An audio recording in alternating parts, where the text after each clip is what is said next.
durmuş dili düpsüz umman min ilime kürüp gerek min bir kalan yalnız durman bana mehrem yürüp gerek min bir kalan yalnız durman bana mehrem yürüp gerek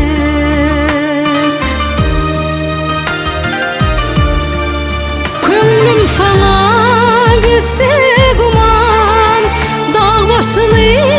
yanar duman sayrar yalı şirin baban bana senden medet gerek sayrar yalı şirin baban bana senden medet gerek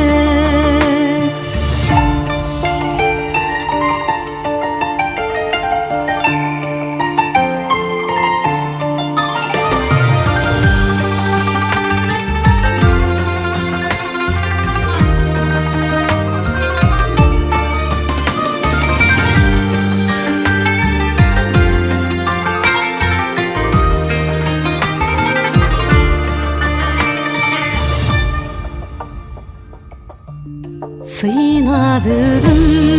yerdemimde yüküm yetik gerdenimde keteler donğin gebenimde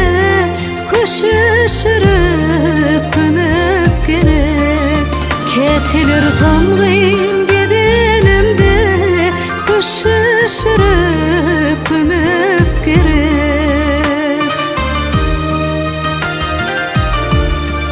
Sen beni yağdırma gönlüm Yollar yatır ömrüm ömrüm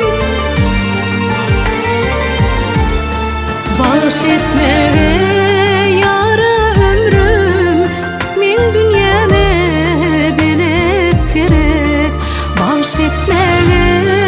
yara ömrüm Min dünyame belet gerek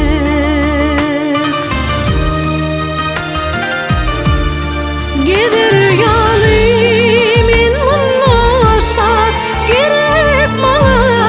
fehil çıbat Meni derttin